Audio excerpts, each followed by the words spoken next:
Again, everybody, I'm Rick Sanchez. Hey, you know that term, strange bedfellows? Most people think it's a political expression because that's the way it's most often used, but it's actually from The Tempest, written by our old friend Willie Shakespeare himself.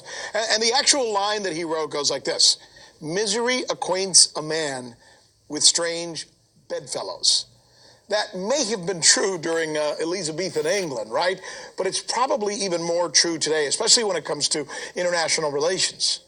So as we begin, I need to remind you of a couple of things. First of all, there is now, and probably always will be, forces within all countries that constantly try and perpetuate the status quo. You know, keep things just as they are, right?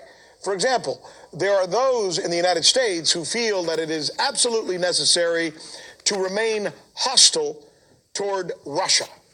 And there's probably those in Russia who feel the same toward the United States, right? And the same goes for a lot of the allies for both of these particular nuclear superpowers. So tonight, those traditional groupings that we always talk about, they seem to be, and this is what we're really wanting to get drilled down on, they're fraying at the edges. So look at this jigsaw puzzle we made for you. It's hard to figure out who's with whom these days, right? There's Brazil's Bolsonaro courting and being courted by Israel's Netanyahu, who is being courted by Russia's Putin, who is now reaching out militarily to Turkey's Erdogan, who is being shunned by its old ally, the U.S. and President Trump, for dealing, by the way, with Putin. Isn't that amazing? So what's going on? What happened? What is actually causing this confusing geopolitical stew? Three things, really. The war in Syria, which is pushing Turkey more toward Russia. The Golan Heights recognition, which is making forever besties out of Trump and Netanyahu, who are now inviting Bolsonaro to their party but are angering Arab leaders. And then there's something else. This thing, this fighter jet that I'm about to show you. Take a look at this thing. That's the F-35. So it was supposed to be the Mac Daddy of all U.S. fighter jets. However, Pentagon sources say it's a, quote, performance mess for a lot of reasons. 100 of these planes were on their way to Turkey, but now the U.S. is canceling the order. Why, you ask? Good question. Here's why. Because Turkey is taking delivery of a defense missile system from Russia. So the U.S. is saying, look, if you deal with them, you can't deal with us. To which Turkey seems to be saying, okay. So there you have it. Proving that when it comes to geopolitics, things are never really the way they seem. And yesterday's enemy, he can become tomorrow's ally. We drill down on how this is happening. And we also are going to ask, what's it going to lead to? We've got reports from two correspondents. We've got two special guests. It's coming up right here on the News with Rick Sanchez, where... All right, Shalom, Yasharala, which stands for Israel. I want to call Halal La Yahweh Bahashim Yahushua, which means all praises to Yahweh, which is the true name of the Heavenly Father, who you people call God, Bahashim, which is the name of Yahushua, which is the name of the only begotten Son, who you people ignorantly call Jesus Christ. Those are the true names of the Heavenly Father and the Son. Plus, I want to give a shout out to the Akim that's pushing and spreading his word throughout the four corners of the earth, who's also uplifting the names of Yahweh, Yahweh Shah, and to the confusion of faces whose bloodline traces back to Abraham, Isaac, and Jacob, all forefathers. Okay, though you may look like one of the heathen nations that you're scattered amongst, same if your seed line goes back, I didn't have the chart up, goes back to the so-called Negroes, Latinos, and Native Americans. Okay, and if your spirit bear witness with this word and this truth, and you can receive it, to you confusion of faces out there, you are Israelites, though you do look different. To the few Aquath, which is you sisters that do listen and learn, Shalom. To the elect of the nation of Israel, whether it may be scattered throughout the four corners of the earth, who this word is going out to, Shalom to you so-called Negroes, Latinos, and Native Americans. You combine and consist and make up the 12 tribes of Israel. You are the Hebrew Israelites. That is your true nationality. Okay, not black, not Latino, not Native American. And I just wanted to do, a real quick lesson on this. I just seen this, it was on RT. And you saw the video, but it says Putin plays Israel in Turkey in grand chessboard. And I kind of found it funny, but it's really not not any of these nations that's playing chess. It's really Yahweh by Shemiel Shah that's playing chess. Okay, so I'm gonna get this. Start with Daniel's 4 and like I said, it's gonna be real short, but I had to get some scriptures for it.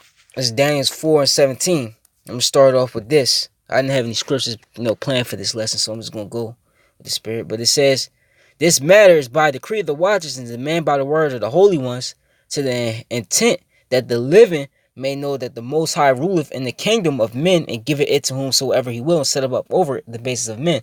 Which the basis of men in this verse is talking about Esau. Okay, Esau being the so-called white man. But point being is the Most High is the one ruling in the kingdom of men. Okay, these nations, they're not in control of anything. Nobody's in control of anything. There's no such thing as free will.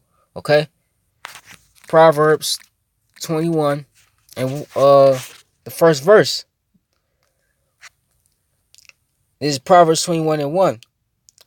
The king's heart is in the hand of the Lord. And just for those of you who don't know, the word heart ain't talking about the heart that's pumping, okay, through your pumping blood in your body, it's in your chest. Strong's H 3820. Lave. So the word is lave, and it says the inner man, the mind, the will, the heart, the understanding. Okay? The Lord, okay? The Lord is controlling the mindset of these heathens to do what they're doing, man. Okay? The deceive and the deceiver, okay, are his, man. And these nations being deceived, thinking, okay, that they're in control of everything, that that one nation is gonna come out on top. Okay, when really the only nation that's gonna come out on top is the nation of Israel. But that's for another time. Okay? So I'm gonna read it again. This is Proverbs 21 and 1. The king's heart is in the hand of the Lord, as the rivers of water, he turneth it whithersoever he will. And that's what the Lord is doing. Okay? Russia's not in control of anything. Russia's being controlled, just like the rest of these nations, including Esau. Okay? This to prove that, this is Ezekiel 38 and 1. And the word of the Lord came unto me, saying, Son of man, set thy face against Gog, the land of Magog. That's Russia. That's Russia. Okay? The chief prince of Meshach and Tubal, and prophesy against him, and say, Thus saith the Lord Yahweh, Behold, I am against thee, O Gog, the chief prince of Meshach and Tubal. And here's the point. And I will turn thee back, and put hooks into thy jaws, and I will bring thee forth, and all thy army, horses and horsemen, all of them clothed with all sorts of armor, even a great company with bucklers and shields, all of them handling swords. So point being is, it says, and I will turn thee back and put hooks into thy jaws. So when you put the hooks into the jaws, let's say a fish, right? You fishing, right? And you have your fishing net. You put the fishing net out there. You put bait on it.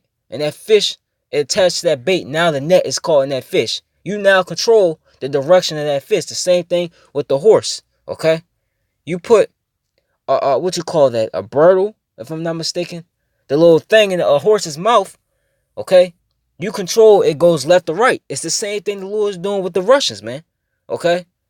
The Lord is the one that can control everything. Okay? And then it goes down until basically his allies. And as you see, Gomer in the 6th verse is Turkey. Okay? And that's what you're seeing playing out. So it's the Lord that's doing this. Okay?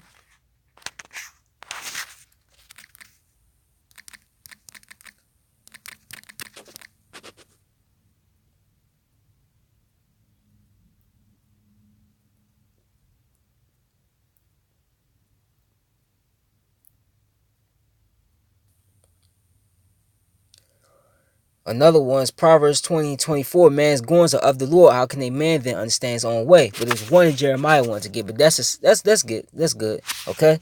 So the Lord's in control. And you know what he's doing? This is Jeremiah 3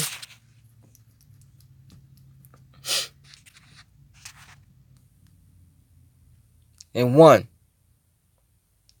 Let me see. I'm gonna end it with this scripture. For behold, in those days, and we in those days, the last days, and that time when I shall bring again the captivity of Judah and Jerusalem. Okay? Judah is the head tribe of you so-called Negroes, but all the tribes is going to be released. Okay? Jeremiah 50 and 33 says, okay? Let me get that.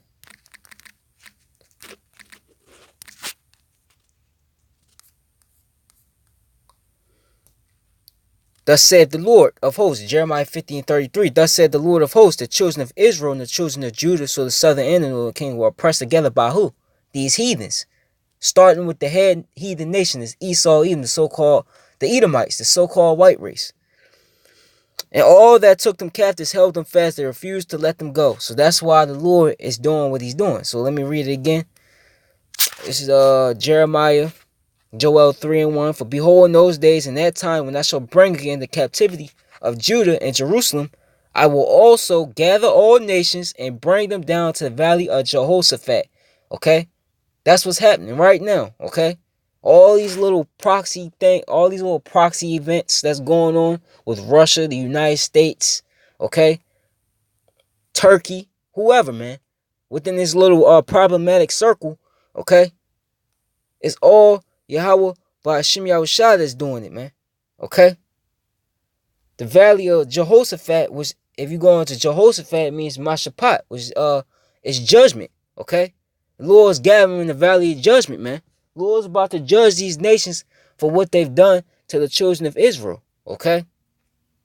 And it continues to goes into that in the verse 1 down, but I'm gonna end it with this. Okay?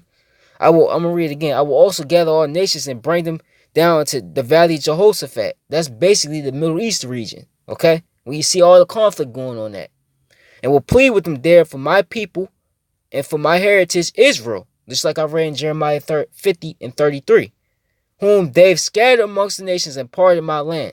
Okay? And it continues to go on. But that's what's playing out. The Lord is about to actually, let me end it with this.